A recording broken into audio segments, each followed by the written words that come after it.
Juan capítulo 18, verso 12 al 27.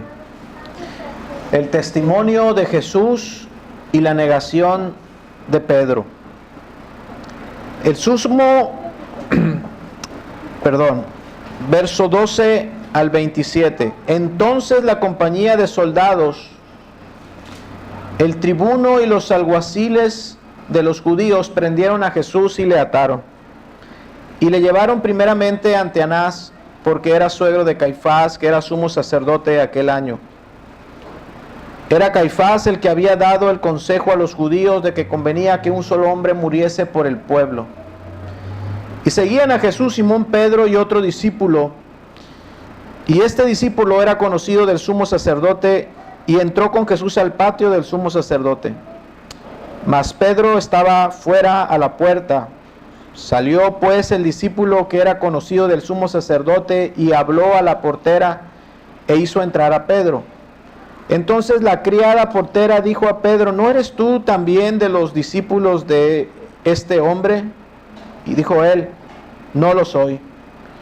Y estaban en pie los siervos y los alguaciles que habían encendido un fuego, porque hacía frío y se calentaban. Y también con ellos estaba Pedro en pie calentándose. Y el sumo sacerdote preguntó a Jesús acerca de sus discípulos y de su doctrina. Jesús le respondió: yo públicamente he hablado al mundo, siempre enseñando en la sinagoga y en el templo, donde se reúnen todos los judíos, y nada he hablado en oculto. ¿Por qué me preguntas a mí? Pregunta a los que han oído qué les haya yo hablado. He aquí, ellos saben lo que yo he dicho. Cuando Jesús hubo dicho esto, uno de los alguaciles que estaba allí le dio una bofetada diciendo: ¿así respondes al sumo sacerdote? Jesús le respondió: si he hablado mal, testifica en qué está el mal. Y si bien, ¿por qué me golpeas? Anás entonces le envió atado a Caifás, el sumo sacerdote. Estaba pues Pedro en pie calentándose y le dijeron: ¿no eres tú de los discípulos? Él negó y dijo: no lo soy. Uno de los siervos del sumo sacerdote, pariente de aquel a quien Pedro había cortado la oreja, le dijo: ¿no te vi yo en el huerto con él? Negó Pedro otra vez y enseguida cantó el gallo. En esta segunda parte del capítulo 18 vemos, hermanos, entremezclados el testimonio que Jesús está dando mientras es interrogado, y también el testimonio, la oportunidad que Pedro tiene de testificar al ser interrogado también. Si nos damos cuenta, existe ahí como bloques de estas dos historias entremezcladas. En el verso 12 se nos dice que Jesús fue llevado a testificar ante Anás. Y en el verso 15 luego Juan nos dice que Pedro tenía la oportunidad de testificar en el patio. En el verso 19 volvemos al testimonio de Jesús cuando se encuentra frente al sumo sacerdote y es llevado ahí para contestar ciertas preguntas. De nuevo Juan nos lleva con Pedro y nos dice que Pedro está siendo confrontado por uno de los siervos del sumo sacerdote, también interrogándolo, y también ahí Pedro tiene oportunidad de dar testimonio. En estos relatos que están entremezclados aquí, hermanos, se nos permite ver dos formas de dar testimonio. Podemos ver claramente el testimonio de nuestro Señor Jesucristo ante estos personajes, Anás y Caifás. Y también podemos ver la oportunidad de nuestro representante, el discípulo Pedro, quien nos representa claramente a cada uno de nosotros. Bien, hermanos, se nos dice al comienzo de estos versos que prendieron a Jesús y que le ataron allá en el huerto y que es llevado ante Anás. Veamos la manera de testificar de Jesucristo. Jesús es llevado ante este personaje, Anás, un personaje muy peculiar. Un hombre al cual Jesús ya lo había desafiado. Anás se había sentido desafiado cuando Jesús, nos dice la Escritura, que entró al templo y volcó la mesa de los cambistas, y como vimos en aquella ocasión, el que tenía todo el poder sobre el templo y era el dueño de esos negocios era Anás. Anás se sintió amenazado, desafiado por Jesús, y es aquí a donde Jesús es traído primeramente. Primeramente Jesús enfrentará sus juicios, pero es llevado ante este personaje Anás. Un personaje que no tenía un poder legítimo para cuestionar a Jesús. Anás no era el sumo sacerdote. Anás legítimamente no era nadie. Anás había sido sumo sacerdote muchos años atrás, pero en este momento el sumo sacerdote era Caifás, el yerno de Anás. Caifás, el yerno de Anás, dice el verso, que era quien había dado consejo a los judíos de que convenía que un solo hombre muriera por el templo. Y Juan nos presenta lo que él ya nos había dicho. En el capítulo 11, verso 51, Juan nos relata cómo Caifás había profetizado que Jesús, que la muerte de Jesús era conveniente y que era mejor que un solo hombre muriese en lugar del pueblo. Y Juan nos dice que ese testimonio de Caifás era una manera de profetizar lo que habría de venir. Aquí Juan nos recuerda, Caifás era el que había dicho estas cosas. Aquella profecía se está materializando y Juan nos dice, esto que está ocurriendo aquí simplemente es lo que ya se había profetizado. Ahora mismo está ocurriendo. El propósito, hermanos, de Juan de revelarnos y recordarnos que esto era una profecía, que estos interrogatorios y que esta pasión de Cristo de ir a la cruz no era otra cosa sino el cumplimiento de las profecías, hermanos. Así es que podemos ver y entender claramente lo que vimos la semana pasada. Jesús sigue teniendo el control. Durante su arresto en el Getsemaní y durante sus interrogatorios, Jesús sigue siendo quien tiene el control absoluto, hermanos. Él es el que ha movido todas las cosas para que el plan de Dios se cumpla. Y así es como lo debemos de ver. Eso es lo que las Escrituras nos están poniendo en relevancia. Aunque Anás y Caifás, estos personajes, hermanos, estén actuando en medio de su ignorancia, aunque Caifás no sabía que lo que había dicho, que era conveniente que un hombre muriese por el pueblo, y no sabía que en alguna manera estaba profetizando, aunque ellos estuvieran actuando en su ignorancia, la Escritura nos está queriendo decir, Jesús está moviendo todo para que se efectúe el plan perfecto de Dios.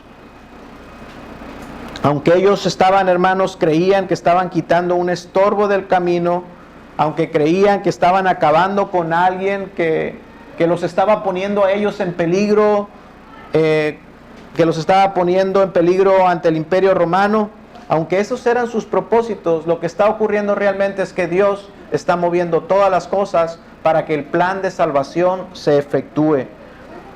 Caifás aconsejó que la muerte de Jesús era algo apropiado. Ahora, hermano, cuando Juan nos trae esto a la mente y nos recuerdan la profecía de Caifás, nosotros no podemos quedarnos ahí. Nosotros podemos ir más atrás y decir, es que lo que Caifás hizo a manera de profetizar era algo que ya los hombres de Dios en el Antiguo Testamento ya habían profetizado.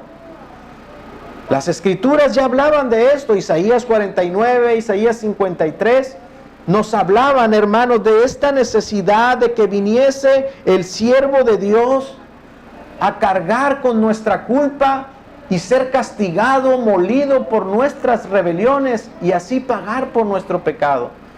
Ya estaba anunciado desde antes, hermano, que vendría el Mesías a dar su vida en rescate por el pueblo. La importancia de esto, hermano, es que podamos ver qué es lo que está ocurriendo aquí. Lo que está ocurriendo en la pasión de Cristo no ocurre porque sí. Así, hermanos, aunque usted vea la pasión de Cristo, todo su juicio injusto, todos los personajes que aparecerán, Pilatos, Caifás, Anás, hasta el rey en un momento, usted, hermano, pueda darse cuenta que todos estos eventos y aún con todos estos hombres involucrados, hermanos, Dios está cumpliendo el plan redentor.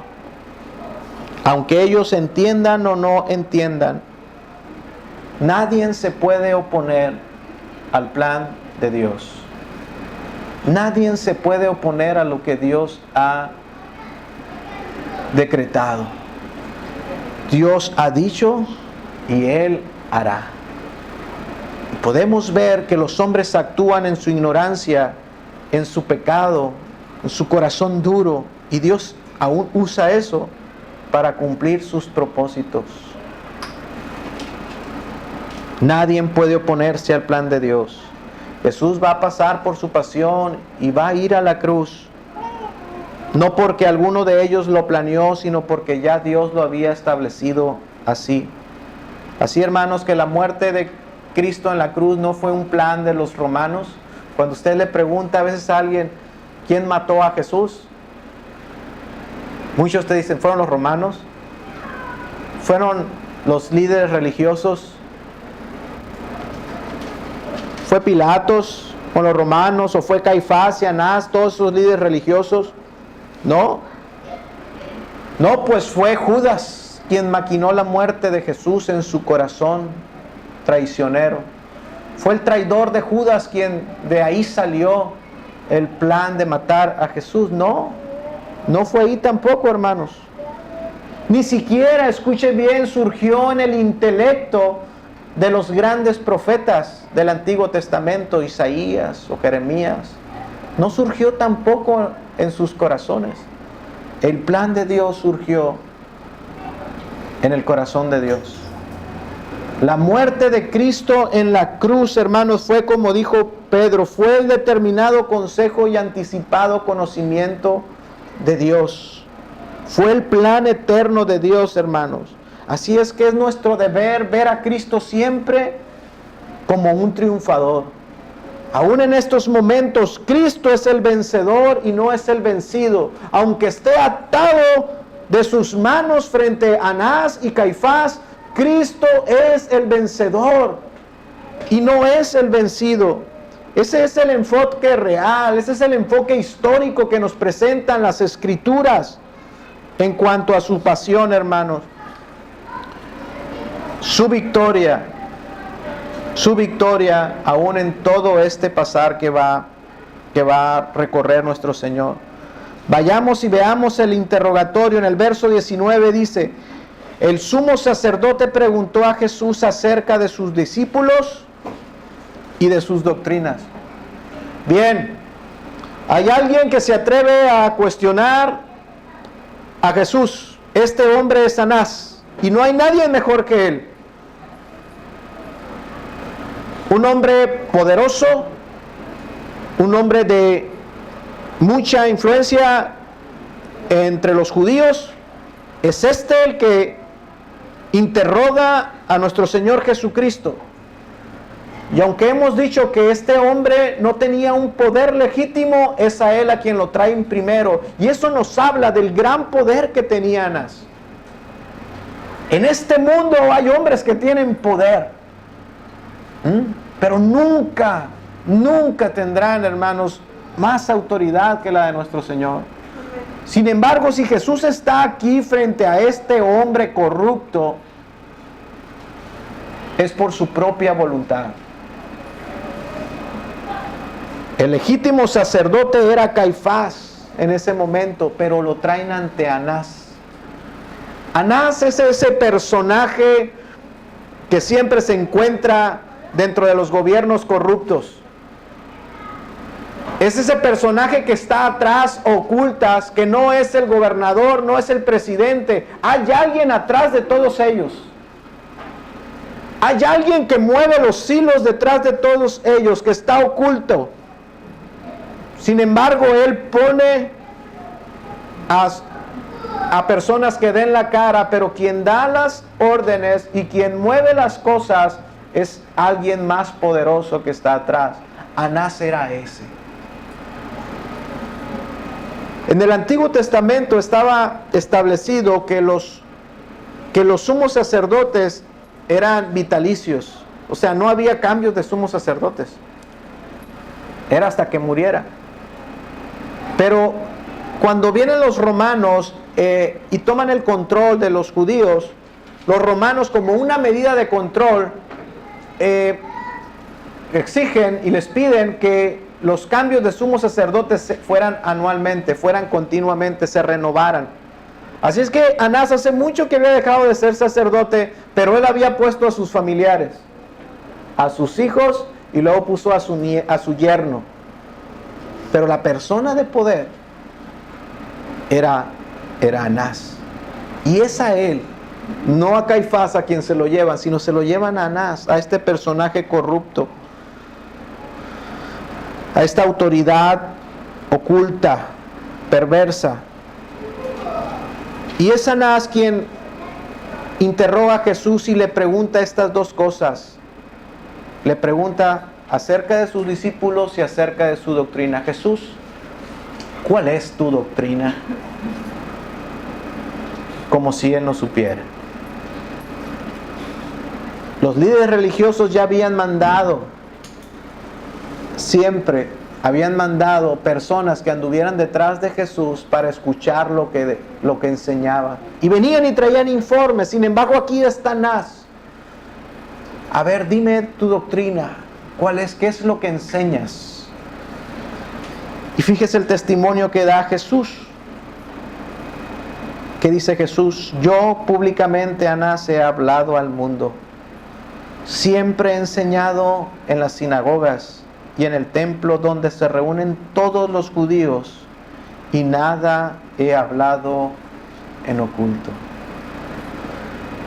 Hay un dicho que a veces está bien dicho, que dicen: el león cree que todos son de su condición.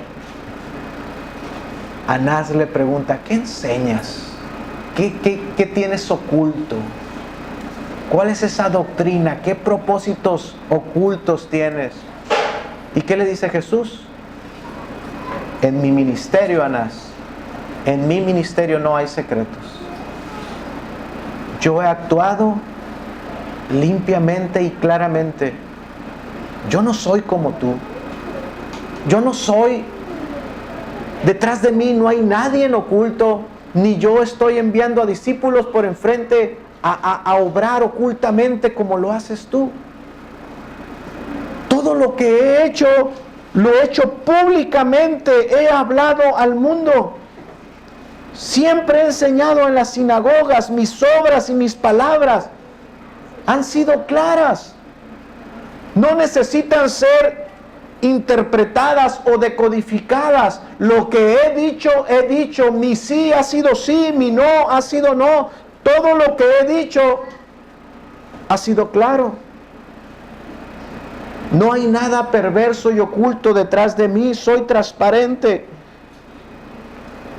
Mis palabras fueron claras. Si usted va a Juan capítulo 7, en el verso 46, se nos habla de aquellos alguaciles que fueron enviados. Anás y Caifás, los líderes religiosos, habían enviado alguaciles, los policías del templo, a que fueran detrás de Jesús, a escucharlo y a buscar, a investigar y a apresar a Jesús. Y se nos dice que los alguaciles regresan sin Jesús. Y le preguntan: ¿y por qué no lo trajeron? ¿Por qué no trajeron a Jesús? Los alguaciles respondieron: jamás hombre alguno ha hablado como este hombre. Es tan claro, es tan transparente. No hay motivo, no encontramos, hemos visto su poder, su autoridad, su claridad, y no encontramos razón para apresarle. No encontramos razón para apresarle, en él no hay secretos. Jesús le dice a Anás, mi ministerio ha sido público y claro. Yo no he tenido secretos, yo he sanado en público. He predicado en público. ¿Recordamos aquel ciego, recuerdan? Que sanó y los líderes religiosos lo trajeron. ¿Supieron quién había sido? Lo trajeron, le dijeron, ¿quién fue el que te sanó? Él da testimonio y ellos se quedan, necesitamos más evidencias, traigan a sus padres. Hey, este muchacho estaba ciego. Sí, sí estaba ciego. No puede ser, necesitamos más evidencias. Traigan otra vez de nuevo al ciego. Y el ciego les dice, ¿qué es lo que pasa? ¿Cuál es el problema? Era ciego, ahora veo. ¿Quieren más evidencias? ¿Acaso ustedes también quieren creer? Eso les dice. ¿Ustedes también quieren creer? ¿Quieren creer en Él? ¿Están pidiendo evidencias porque quieren creer en Él? Las evidencias eran muchas, eran claras. Sin embargo, sigue aquí Anás preguntando, dime cuál es tu doctrina. Jesús le dice, ¿qué pasa si yo enseñaba en las sinagogas? Mi ministerio no fue a ocultas. Yo entraba a las sinagogas. Nosotros vemos cómo Jesús entraba a las sinagogas, tomaba la escritura, daba lectura y luego aplicaba la lectura a él. Las escrituras hablan de mí. ¿Y dónde lo hacía? En las cavernas. ¿Dónde lo hice? Lo hice a ocultas, escondido en la oscuridad, como una secta secreta. Jesús le dice, si yo hablaba y enseñaba en las sinagogas, allí presentaba el evangelio en los lugares públicos. Jesús estaba, recordemos, ¿cómo inició el ministerio de Jesús? ¿Dónde inició el ministerio de Jesús? ¿Recuerdan? Pues que comenzamos con este estudio del Evangelio de Juan. En unas bodas. En unas bodas públicas, en unas bodas donde había multitud de gente. Ahí hizo su primer milagro. Ahí Jesús se presentó ante muchas gentes. Jesús enseñaba también en el templo. Ahí entraba y enseñaba frente a las multitudes. Y ahí también estaban Anás y Caifás, y sabían lo que Jesús hacía y enseñaba. Pero Anás pide más evidencias, quiere más evidencias. Jesús le dice, en mi ministerio no hay secretos, no hay secretos. Jesús dijo, yo soy la luz del mundo. Jesús dijo, yo soy la luz del mundo. Y Jesús, hermanos, podemos ver que Él es esa ciudad que está sentada en una colina, que no se puede esconder. Nosotros vemos que Jesús es esa lámpara que no fue puesta debajo de una cama, sino que fue puesta en un candelero para alumbrar a todos. Su ministerio fue claro, amplio en evidencias y en claridad en su palabra. Jesús predicó. Yo recuerdo ese gran sermón del monte. Jesús en una colina enseñando a una gran multitud debajo del sol, a la vista de todos, enseñando. Él era la luz del mundo que vino a alumbrar a los hombres, dándonos evidencia, hermanos, de quién era Él y cuál era su doctrina de una manera clara. Y yo quiero decirle esto, hermanos, todo lo que teníamos que saber sobre quién es Jesús ya nos ha sido revelado. Todo lo que el hombre tiene que saber acerca de quién es Jesús ya nos ha sido dado. La luz vino al mundo, pero los hombres amaron más las tinieblas que la luz. Su persona y sus obras fueron públicas, hermanos, y están expresados de una manera clara, entendible, que todo hombre puede conocer. Todo lo que necesitas saber acerca de quién es Jesús ya ha sido revelado en las Escrituras. Algunos hermanos hoy en día son fieles discípulos de Anás. Piden evidencias. No sabemos quién es Jesús. Háblanos de su doctrina.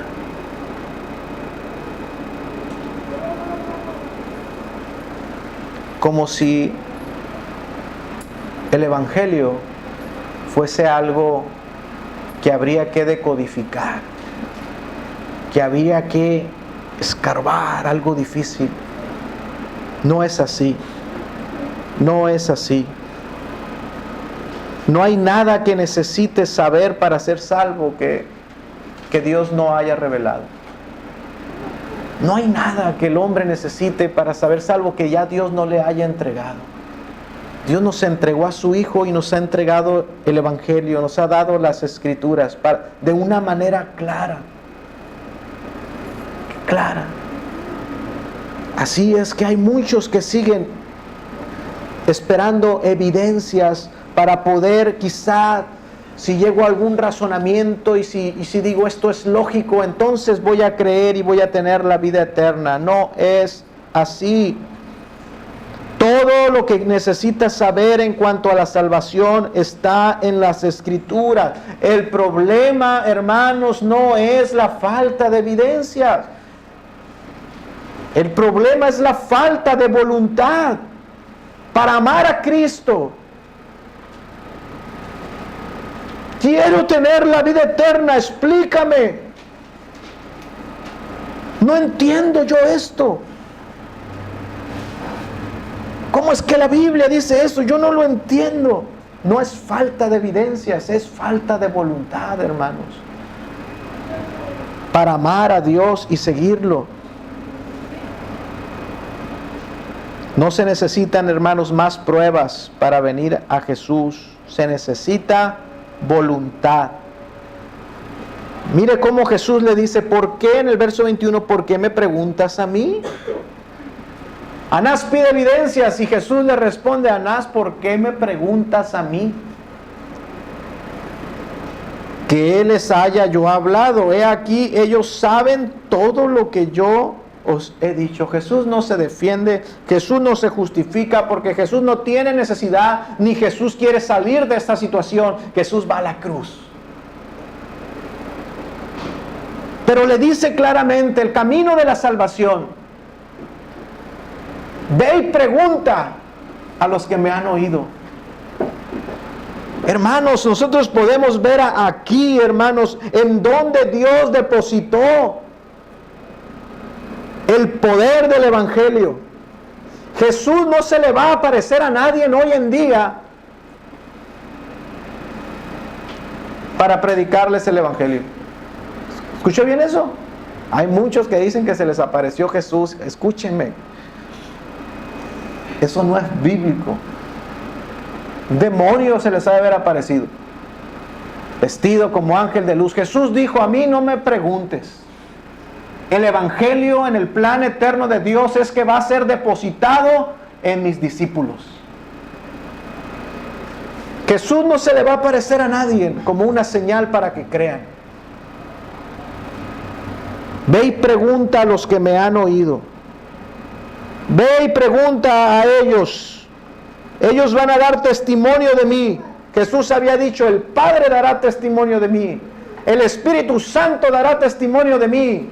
Mis discípulos darán testimonio de mí. Y aquí está un Anás preguntándole sobre doctrina. Ve y pregúntale a mis discípulos. Así, hermanos, Jesús invita a ir a aquellos que ya conocen a Jesús. Es por eso que Juan Y los apóstoles, cuando escriben sus cartas, dicen cosas como las que dijo en la primera carta de Juan: Juan, lo que hemos oído, lo que hemos visto, lo que hemos contemplado y lo que palparon nuestras manos tocante al verbo de vida, esto es lo que hablamos, esto es lo que escribimos, este es el mensaje que oímos de Él. Y así, hermano, el discípulo entrega el Evangelio. El Evangelio está depositado en la iglesia. Ese es el camino de la salvación, es Jesucristo por medio de la predicación del Evangelio, de los discípulos. Entiendo que hay algunos que crean que les es necesario que se les aparezca Cristo en persona para poder creer. Y les das argumentos, y les das más argumentos, les hablas de la creación, te preguntan de los dinosaurios, te preguntan de los milagros de Egipto, que sí que fueron, y te preguntan de los extraterrestres, y te preguntan y dicen, no, dame tu doctrina, yo no entiendo sobre estas cosas. Si tú logras contestarme todas mis preguntas, voy a creer para salvación. No. ¿Verdad que pareciera que lo único que falta, ya le he dicho todo, pastor, pero lo único que le falta es que se les aparezca el Señor? Ni así creerán. Aunque eso es imposible que ocurra, ni así creerían. Quienes pretendan, hermanos, alcanzar la salvación por medio de las evidencias, están muy lejos de obtenerlas. Pero así como hay quienes pretenden obtener el medio por las evidencias, siempre he dicho, mientras haya un mercado, mientras haya quien compre, va a haber quien venda. Y así hay muchas personas que se paran detrás de un púlpito, se dicen pastores y ofrecen lo que la gente quiere. Evidencias. No, este no es el camino de la salvación. Estas cosas, hermanos, no son matemáticas espirituales. Se requiere, hermano, voluntad, se requiere deseo de amar y seguir al Señor. No se trata de llenar una cabeza de conocimiento. Se trata de que el corazón de esa persona aborrece a Dios y no lo puede amar porque no quiere amarlo y necesita un corazón nuevo. No es por medio, hermanos, de las evidencias. Se requiere voluntad y deseo, y eso también lo da Dios. No son matemáticas espirituales como 1 y 1 es igual a 2. 2 y 2 son 4, 4 y 2 son 6. 6 y 2 son... No, pero esto de la salvación, que no es así. Que si yo entiendo esto y entiendo esto, entonces como resultado voy a tener la vida eterna. Estamos hablando de una relación con Dios.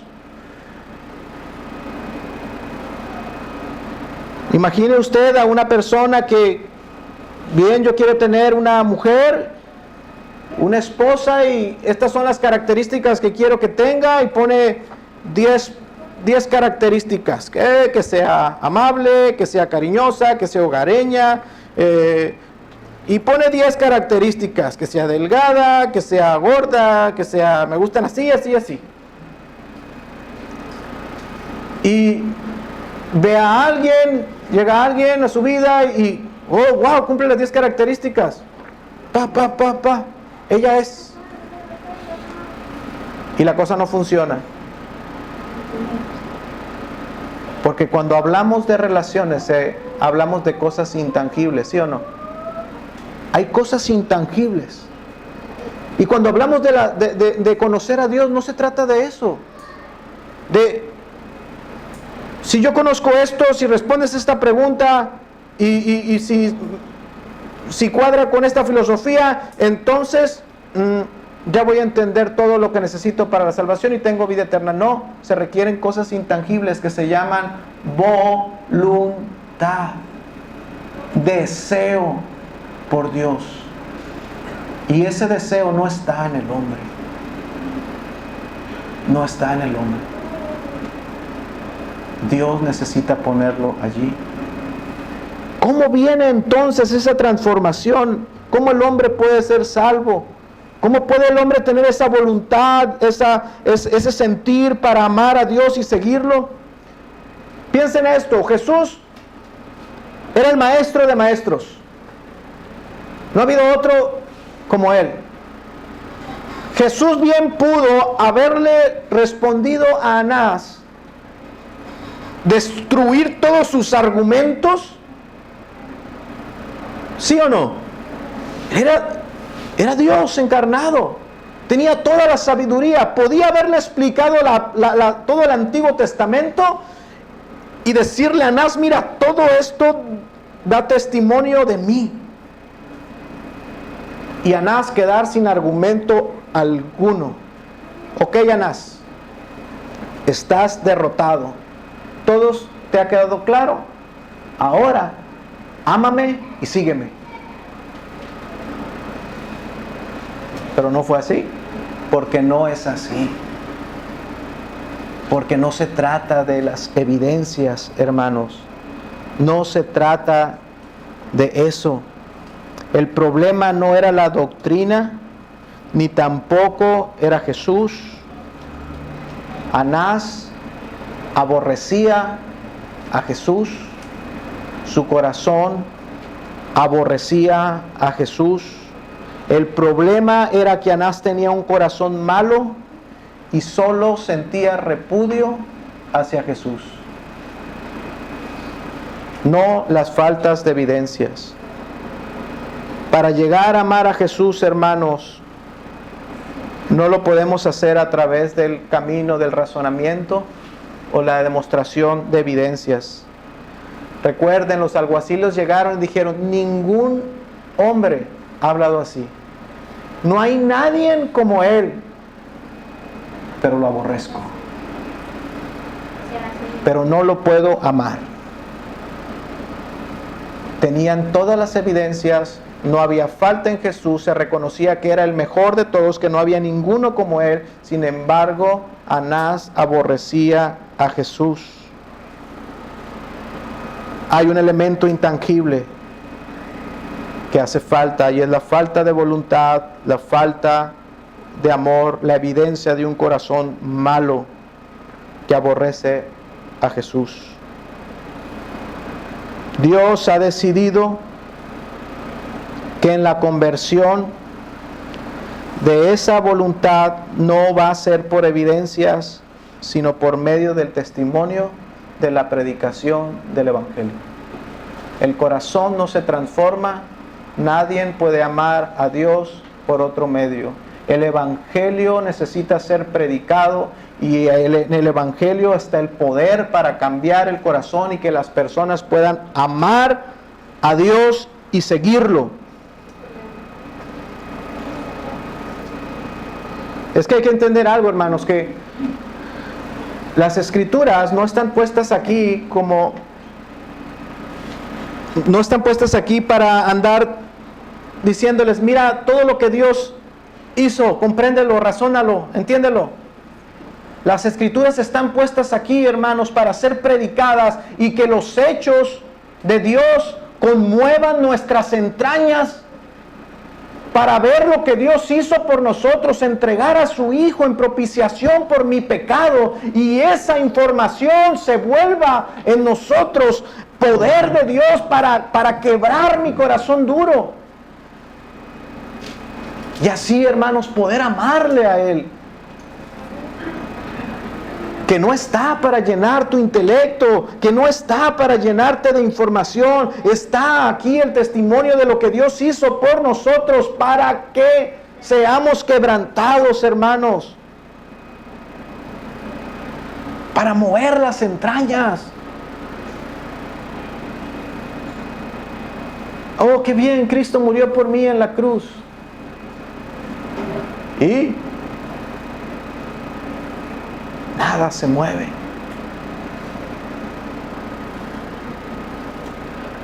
Hermanos, Dios puso poder en la predicación del Evangelio y ese es el medio, hermanos. Pablo dijo a los Romanos 1:16, porque no me avergüenzo del Evangelio? Porque es poder de Dios para salvación, para todo aquel que cree. En el Evangelio está el poder de Dios para cambiar un corazón. Para todos. Para todo aquel que cree. Es por gracia y es por fe. No por razonamientos y argumentos lógicos, aunque el Evangelio es muy claro. A veces lo volvemos muy complicado, pero el Evangelio en sí es algo muy claro, hermanos. Que hay que saber que el Señor Jesucristo era inocente, que el Señor Jesucristo es Dios encarnado, que hay que saber para ser salvo, que Él ha venido a morir en nuestro lugar y que el Padre ha dado testimonio de Él resucitándolo entre los muertos. ¿Qué de complicado tiene eso?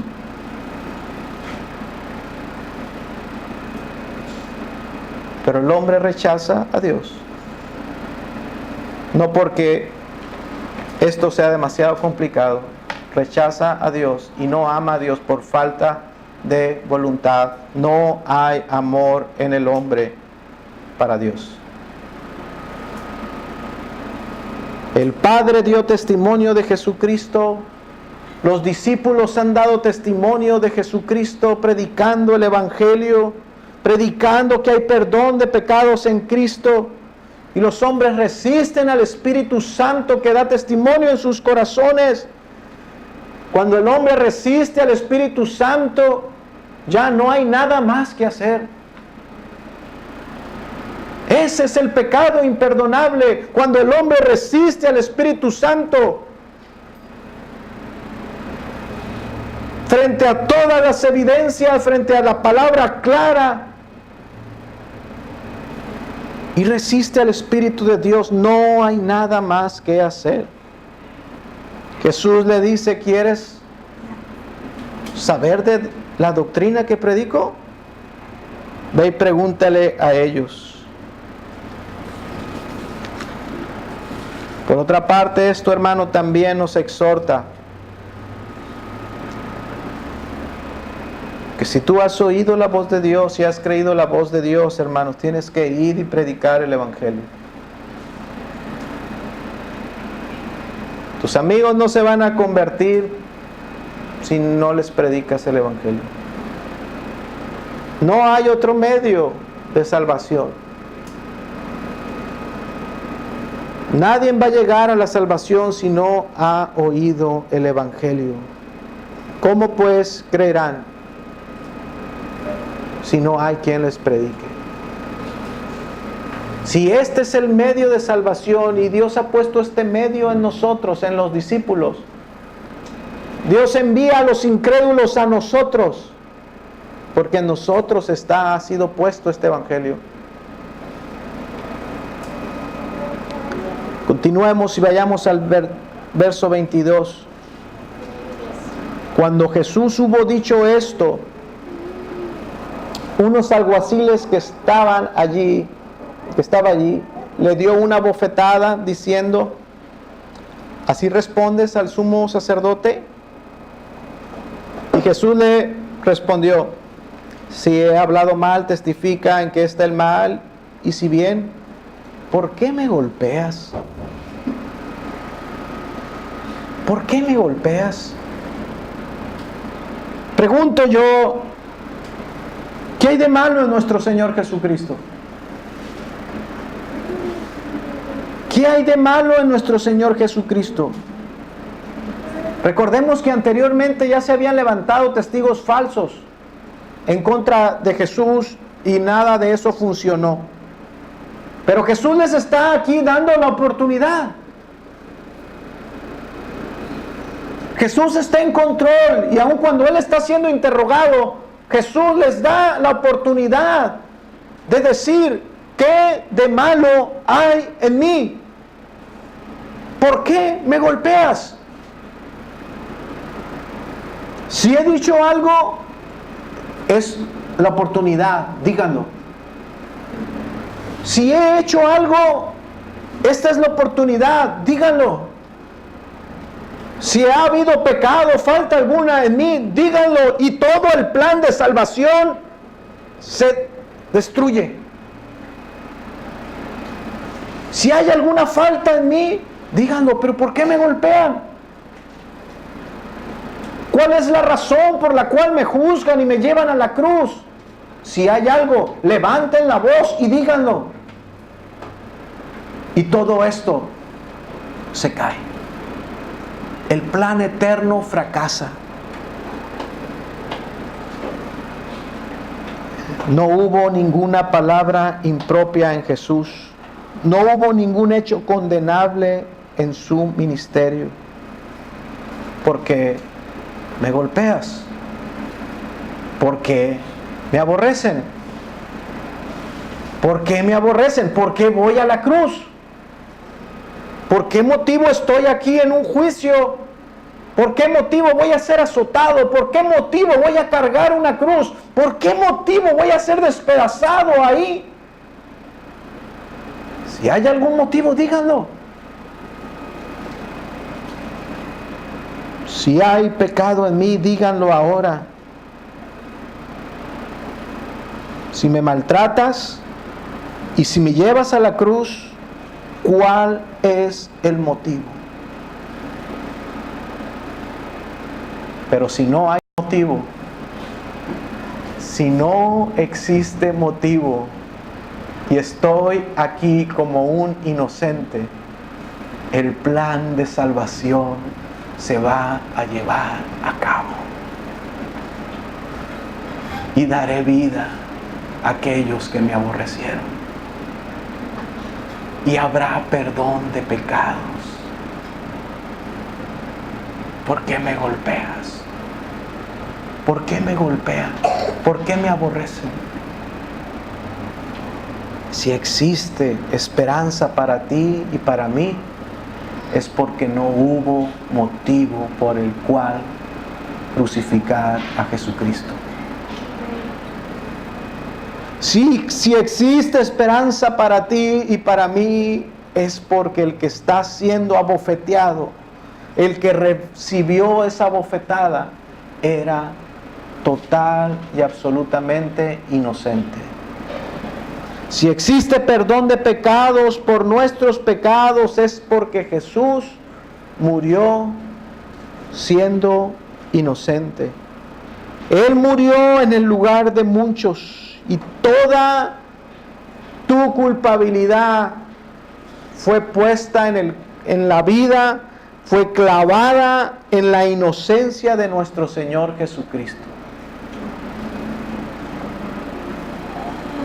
Este es el testimonio de Cristo. Este es el testimonio que Jesús da ante sus enemigos. Y en contraste, terminamos con esto. Veamos el contraste del apóstol Pedro. Nosotros, representándonos tan fielmente y adecuadamente a cada uno de nosotros, recordamos, hermanos, entonces que el Evangelio será a través de ¿qué? De la propagación del Evangelio, ¿verdad? ¿Por medio de quién? De sus discípulos. Y aquí está un discípulo, Pedro, el apóstol Pedro. Jesús le dice: ve y pregúntales a ellos. Y afuera está Pedro. ¿Y qué está haciendo Pedro? Está fallando, está negándolo. Y aunque también nosotros también tenemos que entender esto, que lo que está aconteciendo con Pedro también había sido profetizado. Jesús había dicho: Pedro, esto va a pasar. Pero a pesar de que ya había sido profetizado, no era para justificar a Pedro que Pedro le negara. Hermanos, este pasaje de Pedro entretejido entre el testimonio de Jesús está allí para hacernos ver que Dios puso en nosotros este gran tesoro, el Evangelio, y para ser predicado y para dar testimonio, para llevar la luz a las naciones. Sin embargo, El recipiente donde Dios puso este tesoro es muy frágil, es muy débil. Y recordarnos que no podemos hacer esta grande obra en nuestras propias fuerzas. Que aunque la salvación es por medio de la predicación de la iglesia, por medio de nosotros somos muy débiles y frágiles. Y no hay poder en nosotros para poderlo hacer efectivamente. No hay nada de poder en nosotros. Vemos cómo vienen a Pedro. ¿Tú estabas con ellos? No, yo no soy. Vienen a pedirle testimonio a Pedro. No, que te vimos cuando estábamos arrestando a Jesús, que tú estabas ahí con ellos. No, déjeme en paz, yo no soy. Viene una mujer y le dice, tú estabas con ellos, una mujer. Teniendo la oportunidad de dar testimonio, Pedro dice, no, ya, déjenme tranquilo. Y el gallo cantó. Hermano, no confíes en tu valor y en tus capacidades. No podemos ir a dar testimonio confiando en tus dones o arrojos, porque puedes regresar tan avergonzado. No confíes. Oh, es que estoy en una iglesia donde recibimos mucha enseñanza y conozco muy bien el evangelio. Voy a ir y le voy a predicar y se va a convertir. Tú no has entendido nada. El principio es: Dios es el que salva. Él es el que salva. Él es el que salva. Tú no puedes ir en tu propio valor y capacidades. No puedes ir confiando en tus dones ni en tu arrojo, pues puedes llegar avergonzado.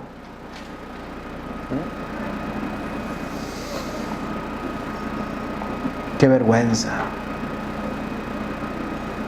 ¡Qué vergüenza! Cuando vas en tu poder, en tu arrogancia, puedes regresar avergonzado. Hermanos, debemos de proclamar el evangelio confiando únicamente en la gracia de Dios, en la dependencia absoluta de la voluntad de Dios. Esa es otra. Dios sabe a quién va a salvar y Dios sabe a quién no va a salvar. Nosotros predicamos el evangelio y confiamos en su voluntad y en su soberanía, hermanos. Tenemos que predicar, por una parte, el evangelio de una manera fiel a la palabra, no añadirle y no quitarle. Aunque la realidad es que los hombres son incrédulos y duros y que no les van a bastar las evidencias, también es una realidad de que nosotros somos tan débiles y que en muchas ocasiones no confiamos en el poder del evangelio. La realidad, hermanos, es que los discípulos son torpes y muchas veces le negamos, siguiendo a Cristo en nuestras propias fuerzas. Y no podemos, hermanos, dar testimonio de esa manera. Este mismo Pedro que le está negando, lo vamos a ver en el libro de Hechos, predicando ante miles, con un poder de efectividad, podríamos decirlo así. Cuando muchos se convirtieron. ¿Cuál fue la diferencia? La diferencia fue que Pedro estuvo para dar testimonio confiando en sus fuerzas y salió avergonzado por una mujer. Y acá está predicando, arriesgando su vida. Pedro estaba en el poder del Espíritu Santo. Ahora, ya he enseñado esto, lo recalco. ¿Qué significa ir en el poder del Espíritu Santo? Hermano, Pedro estaba siendo guiado por el Espíritu de Dios. Pedro estaba siendo controlado, guiado en el Espíritu de Dios. Ser lleno del Espíritu Santo es estar en humillación delante de Dios, en el temor de Dios. haciendo las cosas en humillación delante de Dios, porque predicamos y anunciamos su palabra como si Dios estuviese aquí enfrente. Como si Dios estuviese aquí escuchándome. Así debe predicar cada predicador, debe predicar cada persona que esté anunciando el Evangelio, debe estar anunciando el Evangelio como si Cristo estuviese presente, dice la Escritura, delante de Dios, con temor, cuidando cada palabra, qué hablamos de Él, qué decimos de Él y con qué actitud lo decimos. Tenemos que ir en la confianza de que no son nuestras palabras, sino que llevamos las palabras de Dios. La palabra dice, Él me infundirá aliento. No serán mis fuerzas, Él me infunde las fuerzas. Que no sean nuestras fuerzas, que no sea nuestro valor arrogante y soberbio, hermanos. Así, hermanos, tenemos estas dos cosas.